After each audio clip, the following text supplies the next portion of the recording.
روزہ صرف اکل و شرب سے رک جانے کا نام نہیں ہے، یہ اپنے کانوں کو بھی روزہ دار بنانا ہوتا ہے، اپنی زبان کو بھی روزہ دار بنانا ہوتا ہے، اپنی آنکھوں کو بھی روزہ دار بنانا ہوتا ہے۔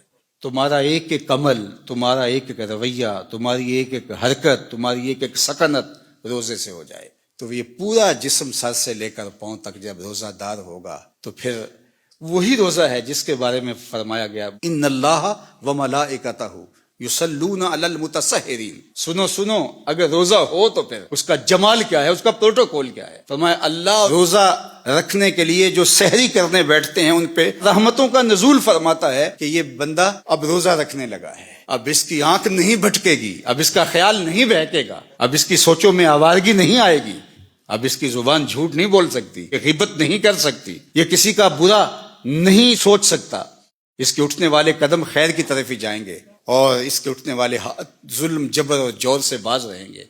اب یہ اپنے آپ کو روزے کے حصار میں لے کے آ رہا ہے اور تقوی کے نور سے مالا مال ہو رہا ہے تو اللہ خود بھی اور فرشتوں کو بھی حکم دیتا ہے میرا بندہ سحری کرنے بیٹھا ہے تم اس کے اوپر رحمت نچاور کرو۔ کیا لمحے ہوتے ہیں جب اللہ رحمت بندوں کے اوپر نچاور کر رہا ہوتا ہے۔ لیکن جس نے روزہ صرف بھوک اور پیاس کا ہی رکھا، روزے کی مقصدیت کوئی نہ سمجھا، تو اللہ کے محبوب کا فرمان سن لیجئے۔ ایک تو یہ ہے ان اللہ و ملائکتہ یصلون علی المتسحرین، اور دوسرا فرمایا من لم یدع قول الزور والعمل بہ فلیس للہ حاجۃ فی ان یدع طعامہ و شرابہ۔ جس نے جھوٹ اور برے کام نہیں چھوڑے اس کے بھوکا اور پیاسا رہنے کی اللہ کو کوئی ضرورت نہیں ہے۔ وہ بھوک کاٹے پیاس کاٹے اللہ کو اس کی کوئی ضرورت نہیں ہے، چونکہ یہ خوراک بچاؤ مہم تو ہے ہی نہیں، وہ تو مومن کے رزق میں اضافہ کر دیتا ہے۔ وہ چاہتا ہے کہ تم پھر روزے سے ہو۔ اللہ اکبر۔ فرمایا روزہ دار جب کسی سے بات کرے اور وہ آگے سے الجھنا چاہے تو فرمایا روزہ دار آگے سے ایک ہی جملہ بولے انی صائمون، میں روزہ رکھا ہوا ہے۔ تو جب میں روزہ رکھا ہوا ہے تو تم لڑنا چاہتے بھی ہو تو میں نہیں لڑ سکتا۔ اللہ اکبر۔ یہ ذات کی لڑائی ہے، یعنی اپنی ذات کے لیے میں نہیں لڑ سکتا، اور اللہ کے لیے اگر تلوار اٹھانے کی بات ہو پھر بدر والوں کو دیکھ لو، حالت روزہ کے اندر بھی اللہ کے دین کے پرچم کو کیسے اونچا کرتے ہیں۔ تو تقویٰ کیا ہے؟ تقویٰ اپنے آپ کو ان گناہوں سے بچانا ہے جو اللہ جل شانہ کی ناراضگی کا سبب و ذریعہ ہوتے ہیں۔ سورہ طلاق میں ارشاد فرمایا وَمَن يَتَّقِ اللَّهَ يَجْعَل لَّهُ مِنْ أَمْرِهِ يُسْرًا۔ جو تقویٰ اختیار کرتا ہے پھر اللہ جل شانہ اس کے کام آسان فرما دیتا، زندگی سوکھی ہو جاتی ہے۔ اس سے ڈرنے والا پھر کسی اور سے نہیں ڈرتا، اس کی فرما برداری کرنے والا آسودگی میں زندگی بسر کرتا ہے۔ پھر ارشاد فرمایا یا ایھا الذین آمنوا ان تتقوا اللہ، اے ایمان والو اگر تم اللہ سے ڈرنے لگ جاؤ گے، تقوی اختیار کرنے لگ جاؤ گے تو پھر کیا ہوگا؟ یجعل لکم فرقانا، وہ تمہیں فرقان عطا کر۔ فرقان کیا ہے؟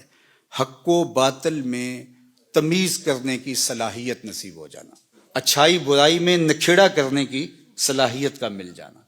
کئی لوگوں کو ساری زندگی معرفت ہی نہیں ہو پاتی کہ اچھائی کیا ہے اور برائی کیا ہے۔ میں نے پڑھے لکھے لوگوں کو بھی دیکھا ہے کہ ایک جاہل بابے کے جا کے قدموں میں بیٹھے ہوئے ہوتے ہیں۔ ایسے لوگ کہ جو اچھے مسلمان تو دور کی بات ہے، اچھے انسان کہلانے کے بھی لائق نہیں ہیں، جنہوں نے جنابت کا غسل بھی نہیں کیا ہوتا، تو کچھ لوگ ان کو بھی اللہ کا ولی سمجھ رہے ہوتے ہیں۔ کیوں سمجھ رہے ہوتے ہیں؟ اس لیے کہ یہ خود متقی نہیں ہے، اللہ ان کو امتیاز کرنے کی صلاحیت ہی عطا نہیں کرتا۔ تو فرمایا کہ اگر کوئی تقوی کے نور سے مالا مال ہو جاتا ہے اللہ اس کو فرقان عطا کرتا ہے، اور یہ بہت بڑی دولت اللہ کسی بندے کو عطا فرمائے، اور وہ کیا ہے؟ حق اور باطل میں تمیز کی صلاحیت، خیر اور شر میں امتیاز کی صلاحیت۔ یہ اللہ اس شخص کو عطا فرماتا ہے جو اتقاء کے نور سے مالا مال ہوتا ہے۔ وَيُكَفِّرْ عَنْكُمْ سَيِّئَاتِكُمْ، اللہ تقوی کی برکت سے تمہارے سارے گناہوں کو معاف بھی فرما دیتا ہے، تمہیں ستھرائیاں دے دیتا ہے۔ وَيَغْفِرْ لَكُمْ، اور اللہ تمہیں معاف بھی فرما دیتا ہے اور تمہیں غفران و رحمت کے پردوں میں بھی ڈھانپ لیتا ہے۔ وَمَن يَتَّقِ اللَّهَ يَجْعَل لَّهُ مَخْرَجًا، جو اللہ سے ڈرنے لگ جاتا ہے، تقوی اختیار کرنے لگ جاتا ہے، اللہ اس کے لیے مخرج پیدا کر دیتا ہے۔ کچھ لوگ مصیبت میں پھنستے ہیں پھر ساری زندگی اس سے نکل ہی نہیں پاتے۔ اللہ فرماتا ہے جو تقوی اختیار کرتا ہے مشکلوں سے نکلنے کا اسے ہم راستہ عطا فرماتے ہیں۔ بڑی سے بڑی مصیبت سے بھی وہ آسانی سے نکل جاتا ہے. اس کے لیے ہم یہ کرم نوازی اور یہ رحمت اور یہ مدد اور یہ نصرت فرمائی ہے. وَيَرْزُقْهُ مِنْ حَيْثُ لَا يَحْتَسِبُ، اور اللہ اس کو وہاں سے رزق دیتا ہے جہاں سے گمان بھی نہیں ہوتا، اسے تصور بھی نہیں ہوتا کہ یوں بھی وہ رزق کے دروازے کھول سکتا ہے. تو فرمایا اللہ سے ڈرنا سیکھ لو، پھر تمہاری مشکلوں میں وہ راستے بھی کشادہ فرمائے گا، اور اللہ جل شانہ تمہارے لیے اپنی کرم نوازیوں کے در بھی کھول دے گا.